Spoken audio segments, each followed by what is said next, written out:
Hey guys, I'm Wen Wei. Today I'll give a presentation about urbanization back in my mother country China.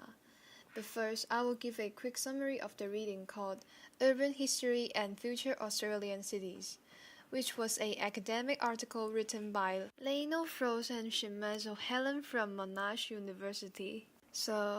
As urban growth is one of the major topics of economic sustainability, it is an essential policy implication for the developed countries who attempt to build sustainable cities. Meanwhile, past urban policy implications can be illustrated and reviewed through various locations in different periods of time. In this article, authors argue that the recent urban history weighs heavily to the capacity of social orders to economically oversee the urban situations. More than that, authors were encouraging the historians to take the urban variables as part of the historical process studies and convincing the policymakers to have historical trends as one of their considerations. In this case, academic papers and research are used to support the topic theoretically, such as John McCarthy and A.H.J. Dias, who is the pioneer of British urban history observed. But also their effect of selection sites like Shanghai and Honolulu in the mid-19th century, Melbourne and Los Angeles in the late 19th century. As a result, historians started to notice the importance of historical factor and cope with the issue of sustainability and developing form, which they can find inspirations from predecessors' writing during the Second Long Bomb. By reading this article, it reminds me of the trend and development of my mother country China.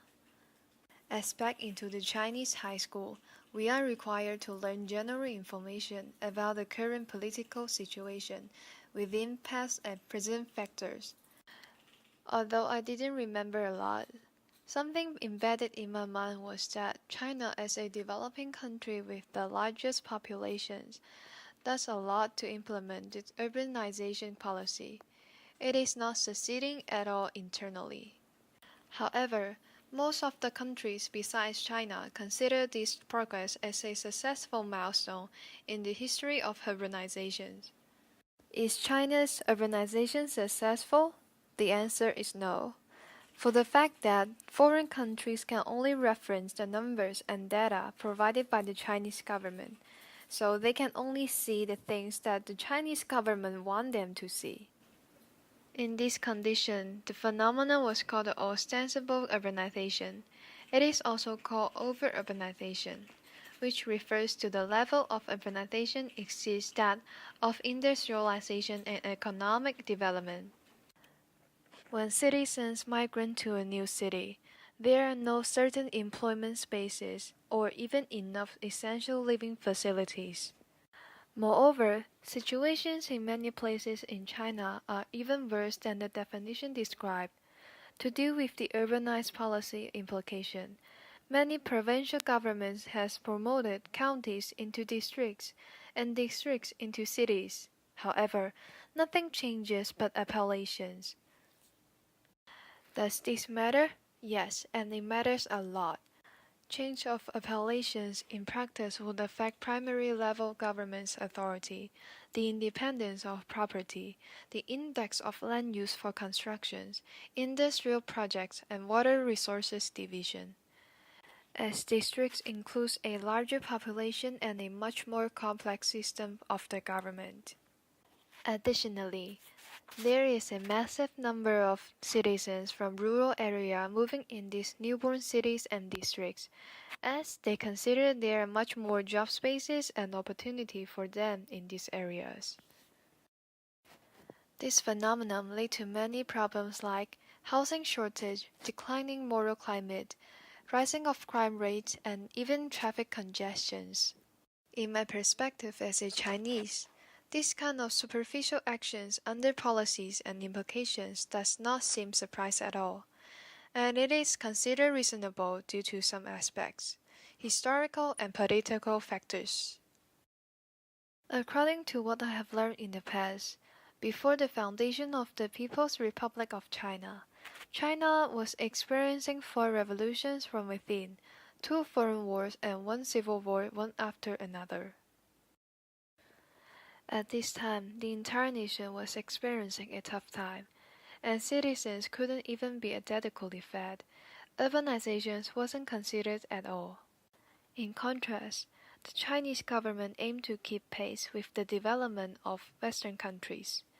Citizens from the countryside were highly encouraged to be part of the urbanization constructions, which was quite successful since the Great Leap Forward in 1958. Precisely due to the encouragement and economic expansion, it was also the biggest failure of urbanization in Chinese history, which led to financial corruption and vanishing of cities later. Cities were declined from the number of 208 in 1961 to 168 in 1965. Furthermore, the Great Cultural Revolution in 1966 encouraged citizens from big towns go back to the rural areas for the primary level constructions. In that period, economic and urbanizations were both recessed. The Chinese government has announced a new policy implication for pushing urbanization and financial sustainability once the revolution ended in 1978. However, there is still nothing about solving the real problems, such as environmental damage and imbalanced developments between areas caused by the large populations and insufficient basic facilities. As a result, it is so good to see positive developments through foreign countries regarding urbanizations. And I do believe China is going to find the appropriate way coping with such problems on our journey becoming a developed country.